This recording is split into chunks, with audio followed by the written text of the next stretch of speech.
বড় করে একদম বড় বড় বেগুন ভাজা আর সিম ভাজা, সিম ভাজা, বেগুন ভাজা, আর তোমার বাঁধাকপি হয়েছে মটরশুঁটি দিয়ে। আর আমাদের নিরামিষের দিন যায় না, সবাই ভাববে বন্ধুরা যে এদের নিরামিষের কিন্তু কোনো শেষ নাই। সপ্তাহে 3টা দিন নিরামিষ, বৃহস্পতিবার, শনিবার আর কি যেন সোমবার, 3 দিন নিরামিষ। তাহলে নিরামিষের শেষ কি করে হবে? সেই নিরামিষে আমাদের আর শেষ হয় না। সবাই শুনে ভাববে যে এদের নিরামিষ আর শেষ হয় না, নিরামিষই খাই মনে হয় রোজ রোজ। আর এই যেখানে আছে নিরামিষ টক, নিরামিষ টক কিন্তু দারুণ হয়েছে টকটা। তোমরা খাও না মানে খেতে পাবে না বলে বুঝতে পারবে না, কিন্তু আমরা টেস্ট করে দেখেছি, দারুণ দারুণ টকটা হয়েছে। বেগুন, আলু আর বড়ি দিয়ে। এই যে এই হচ্ছে আজকে রান্না, আপাতত এই হয়েছে আজকে রান্না বান্না। আজকে রান্না এটাই হচ্ছে।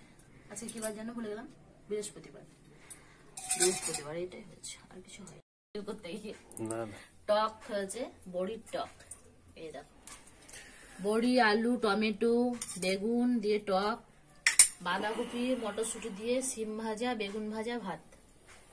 এখানে সব তরকারি পাতি আছে। তোমাকে ওকে খেতে দিলাম, আমি খাবো, নিবো, আমি লেইনি এখনো, নিয়ে নেবো, ঠান্ডা হয়ে যাবে না হলে। খাওয়ার ডিজাইনটা তো খুব সুন্দর, না ওপরে না নিচে, একদম মাঝামাঝি। এটা কিরকম মানে এটাকে কি বলে বুঝলাম না তো আমি। এটা আমাদের ফিক্সড ডাইনিং টেবিল। তাই, ফিক্সড ডাইনিং টেবিল, গরিবের ডাইনিং টেবিল নাকি? এটা হচ্ছে গরিবের ডাইনিং টেবিল। বেগুন ভাজা, বাঁধাকপি, ভাত, তরকারি, টক, ভালো ভালো। এই হচ্ছে খাওয়া। না এখানে বসতে ভালোই লাগে, খেতে আরাম লাগে। আর এখন শীতের দিন তো আর ভেতর দিকে যেতে ইচ্ছে করে না। এখানে রান্না বান্না হয়, এখানে রান্না রেখে দিয়েছি, এখানে সব রাখা আছে, এখানে রান্না হয়েছে, ও এখানে খেয়ে নেবে, তারপরে এখানে গিয়ে হাত ফাত সব ধুয়ে নেবে, একদম সব হাতের কাছে।